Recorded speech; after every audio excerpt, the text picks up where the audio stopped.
ठीक है। आज शुरू की क्लास में हम शुरू करेंगे प्रतिशत से। ठीक है, प्रतिशत नाम सुना ना हमने, 10वीं में कितने प्रतिशत आए, 12वीं में कितने प्रतिशत आए, परसेंटेज, उसी को क्या कहते हैं, प्रतिशत। प्रतिशत का मतलब होता है प्रति सौ। शत क्या होता है, 100, यानी 100 में से कोई चीज को सोचना क्या कहलाता है, प्रतिशत कहलाता है। अपने जैसे 80 नंबर है तो कितने में से आए हैं, 100 में से आए हैं। ठीक है, 40 आए हैं तो कितने में से आए हैं, 100 में से आए हैं। 100 में से कोई भी मार्क्स है वो सोचा जाएगा तो क्या कहलाएगा, प्रतिशत कहलाएगा। और प्रति का मतलब जानते हो क्या, जिसने साइंस पढ़ी है उन्हें तो पता है, प्रति का मतलब बट्टा होता है। ठीक है, जैसे मीटर प्रति सेकंड, प्रति का मतलब क्या होता है, बट्टा। तो प्रति के नीचे क्या लगना है, सत लगना है, यानी 100 लगना है। बट्टा के नीचे क्या लगना है, 100 लगना है। यहाँ पे कुछ भी हो, ये क्या हो गया, x% हो गया। कोई भी चीज है उसके नीचे 100 लगा दो तो उसका क्या हो जाता है, परसेंट हो जाता है। जैसे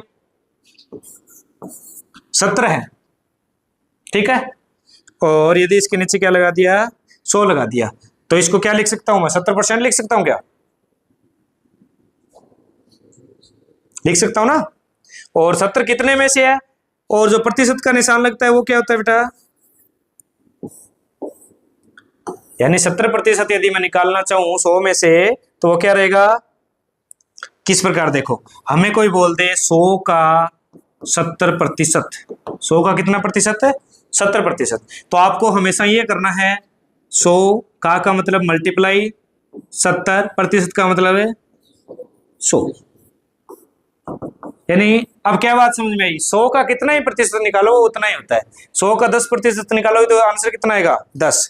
100 का 50%, 50। लेकिन और कहीं ऐसा नहीं होता, 200 का 50% निकालेंगे तो फिर 50 नहीं आएगा, फिर कितना हो जाएगा, 100 हो जाएगा। कैसे, 200 का कितना प्रतिशत, 70 मान लो, 70% निकाल रहे हैं तो इसको ऐसे होगा, 200 मल्टीप्लाई 70% का मतलब 100, 2 जीरो गए, मल्टीप्लाई क्या होंगे 140, ठीक है, 140। तो किसी का भी प्रतिशत निकालना है उसे उससे मल्टीप्लाई करो और डिवाइड में क्या लगाओ, 100 लगाओ। ये होता है प्रतिशत निकालने का सबसे आसान है तरीका। ठीक है, समझ गए क्या या नहीं समझे। देखो अब मान लो हमें ऐसे बोलते हैं कि 1000 का 50% कितना होगा, तो कैसे निकालेंगे, 1000 का मतलब मल्टीप्लाई प्रतिशत का मतलब 100 इक्वल्स टू कितना, जितना आएगा। ठीक है, तो 2 जीरो से 2 जीरो गए। अब एक है ना, एक गुणा में और एक भाग में हो तो उसे काउंट नहीं करना, ठीक है ना। गुणा में भाग में एक का फर्क नहीं पड़ता, तो एक को आप भूल जाओ, इस जीरो को उसके साथ कर दो, तो 50 के एक जीरो लगा दो, कितना हो गया 500। एक का हमें कोई लेना देना नहीं है। ठीक है, ये तो एकदम सिंपल सा सवाल है कि ऐसे प्रतिशत निकालना है तो आप ऐसे बता दोगे। ठीक है, दूसरा क्या हो सकता है, 1000 40,000 का कितना प्रतिशत है, कितना प्रतिशत है। अब आपको है ना सवाल ऐसे ही रखना है, मूलधन गुणा प्रतिशत और इक्वल में आंसर, हमेशा ऐसे ही रखना है। ठीक है, तो इसमें आपको मूलधन कौन सा लग रहा है कि किसका प्रतिशत पूछ रहा है, 40,000 का पूछ रहे हैं, तो आपको 40,000 ही रखना है, गुणा प्रतिशत, प्रतिशत की संख्या दे रखी है क्या, संख्या नहीं दे रखी, उसे क्या मानते हैं, x मानते हैं, तो गुणा क्या लगा दो, x%, और जो अलग नंबर दिया है वो किस में चला जाएगा, फिर इक्वल में चला जाएगा। ठीक है, वो कहां चला जाएगा, इक्वल में चला जाएगा। अब देखो, अब बच्चों वाली तरह समझाने की तो कोई बात है नहीं कि ये गुणा में है भाग में चला जाएगा। ठीक है ना, एक बात तो आप ये याद रखो, इधर यदि सारे गुणा में है उधर भी सारे गुणा में है, अकेला है तो डायरेक्ट भी कट सकता है। ठीक है, मतलब ये तीनों जीरो उससे डायरेक्ट भी कट सकते हैं। दूसरा तरीका, ये x के मल्टीप्लाई में है तो उसके कहां जाएगा, डिवाइड में जाएगा। तो देखते हैं, यहाँ पे क्या कर लो आप, x%, इधर क्या है हमारे पास 1000, और वो जो गुणा में वो कहाँ आएगा, डिवाइड में। तो ये कितना रह गया भाई, 1/4। अब जिसको पता है 1/4 कितना प्रतिशत होता है, 100% होता है, वो तो ठीक है। दूसरी बात है, अब इस प्रतिशत को हटाना चाहूं तो कैसे हटेगा, डिवाइड में क्या लगेगा, 100 लगेगा। यानी मैं ऐसे लिख सकता हूं इस इक्वेशन को, डिवाइड में कितना 100 और इधर कितना 1/4। अब ये डिवाइड में है, ये कहां जाएगा बेटा, जो भाग में होता है वो कहां जाता है सौरभ, गुणा में जाता है। जो भाग में होता है वो कहां जाता है, गुणा में। तो x हो गया, इधर 1/4 और गुणा में जाने का मतलब ये होता है, गुणा हमेशा ऊपर वाली संख्या से ही होता है।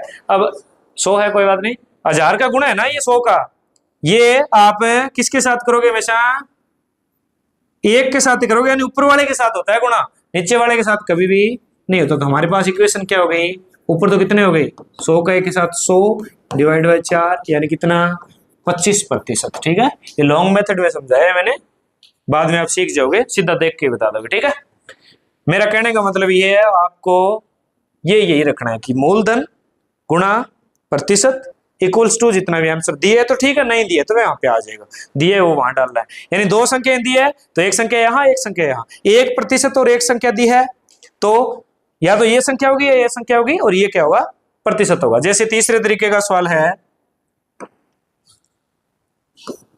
100 किसका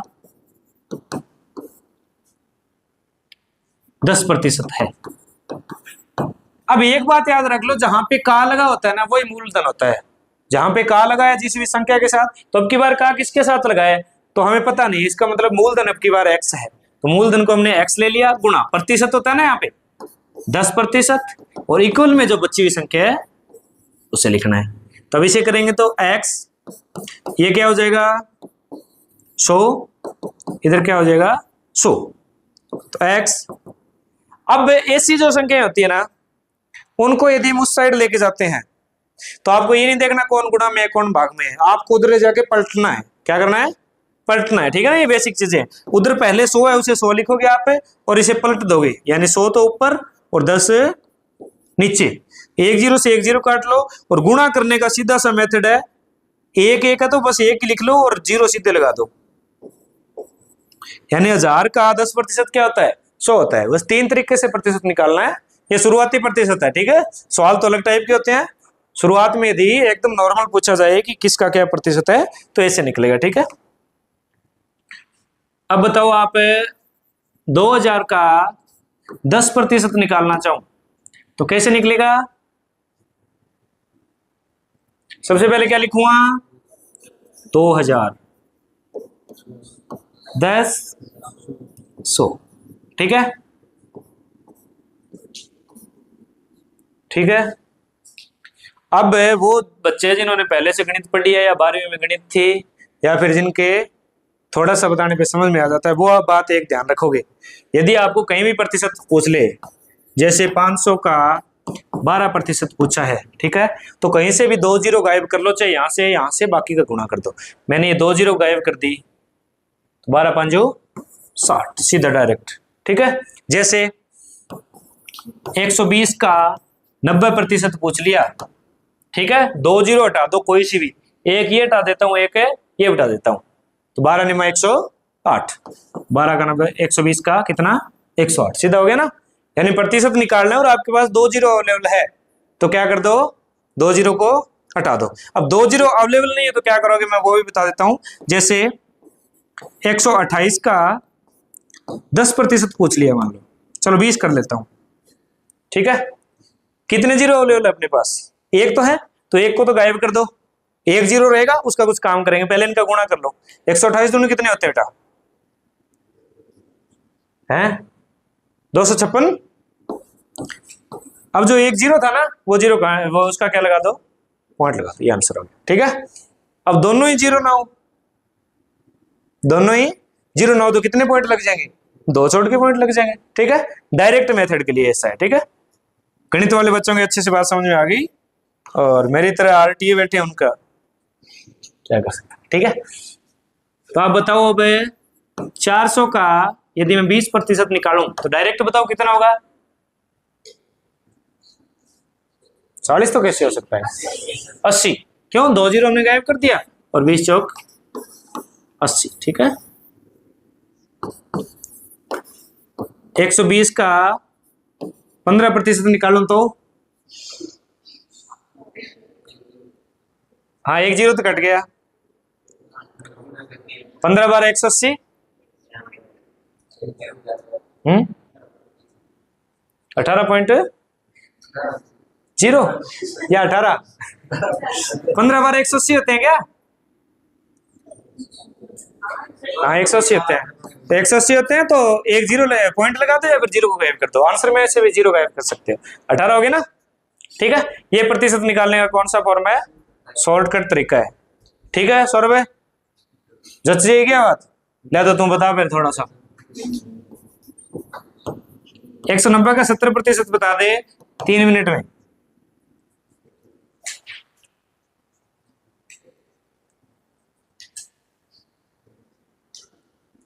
कोई भी बता सकता है बिना पेन के।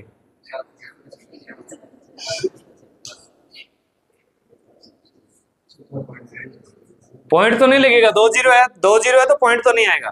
पॉइंट तब आता है जब 1 जीरो होता है। अब दिक्कत है 19 साता कितना है? कितना है 19 साता? 133। हाँ ठीक है, 133 हो सकता है। ठीक है, तो गुणा गाना तो पढ़ा याद करने पड़ेंगे। एक तो 20 तक, कितने तक है? 20 तक पढ़ा याद करने पड़ेंगे। ठीक है, फिर बात आई। ठीक है,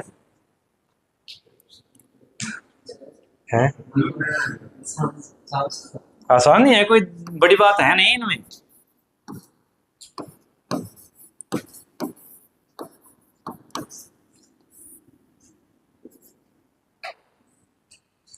अब आप ये बताओ कि 2000 रुपए की कोई वस्तु है। कितने रुपए की? 2000 रुपए की वस्तु है, 10% छूट मिल गई। ठीक है, तो अब कितने रुपए की आएगी वो? 2000 रुपए की वस्तु है, 10% की छूट मिल गई तो कितने रुपए की आएगी? 1800 की आएगी। ये तो इसने बढ़िया वाला हिसाब कर दिया सीधा। तरीका बताया गया कैसे होगा? छूट मिलती है वो 100 में से घटती है। छूट मिलती है वो कितने में से घटती है? 100 में से। यानी कितना प्रतिशत निकालना है? हमें 90 निकालना है। 100% सा 10% की उसने कह दिया कि 10% तेरे से मैं नहीं लूंगा, तो कितने परसेंट लेगा वो? 90 लेगा। कोई चीज है वो अपने आप में 100 होती है, तो 2000 का 90% लेगा वो। तो सौरभ ने क्या किया, ऐसे कर दिया और 2 ने 18, 1800 रुपये हो गए। ठीक है, तरीका तो वही लगाया, 2 जीरो गायब किया है, लेकिन इसने डायरेक्ट बता दिया 10% छूट करके। ठीक है, अब बताओ 3000 रुपए की कोई वस्तु है और व्यापारी है वो क्या करता है? 10% लाभ कमाता है। व्यापारी क्या करता है? 10% है लाभ कमाता है, तो कितने में बेचेगा बेटा? कितना परसेंट निकालना पड़ेगा बताओ? 3000 का 110% निकालना पड़ेगा। अब 3000 का कितना निकालना पड़ेगा? 110% निकालना पड़ेगा। तो मैं जीरो गायब कर लेता हूँ, 11 3 33 और 2 जीरो लगा देता हूँ। कितने में बेचेगा बेटा? वो 3300 रुपए में बेचेगा, तब जाकर उसे कितना लाभ होगा? 10% लाभ होगा। ठीक है, अब आप एक बात बताओ मुझे, 3000 की कोई चीज है, यदि वो 10% लाभ और बाद में 10% हानि करता है, तो क्या वापस 3000 की रह जाएगी? सोच के देखो। जिन जिनको ये लगता है ना कि वापस 3000 की रह जाएगी, तो बहुत ज्यादा दूर है वो प्रतिशत से। कैसे? 10% लाभ किया तो कितने की होगी वस्तु? 3300 की। फिर उसे 10% हानि हुई, तो अब 90% निकालना है इसका। 3300 का 90% देखो आप कितना आ रहा है? 2970 की रही, फिर वो 3000 की रही नहीं। तो ये नहीं है कि 10% लाभ कमा लिया, 10% हानि कमा ली तो 3000 वापिस वहां पूरा हो जाएगा, ऐसा नहीं होगा। ठीक है ना, जितना कम होगा उतना ज्यादा होगा, उसका क्या पड़ेगा बेटा? फर्क पड़ेगा। ठीक है,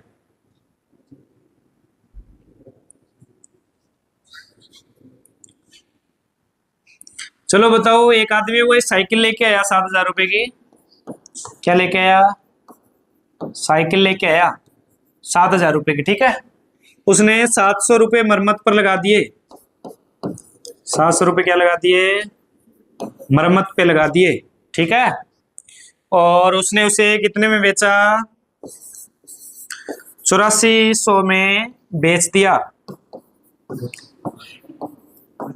बता दो कितना लाभ कमाया इसने? इसने लाभ कितना कमाया वो बता दो मुझे। रुपए नहीं बताना, पहले तो रुपए बताओ, कितने रुपए लाभ कमाया है? 700 रुपए लाभ कमाया है। क्यों? इसके 77 की तो पड़ गई है, 700 रुपए ऊपर लगाए हैं। तो अब आपको ये बताना है कि वो कितने प्रतिशत है, जो लाभ है वो कितना प्रतिशत कमाया उसने।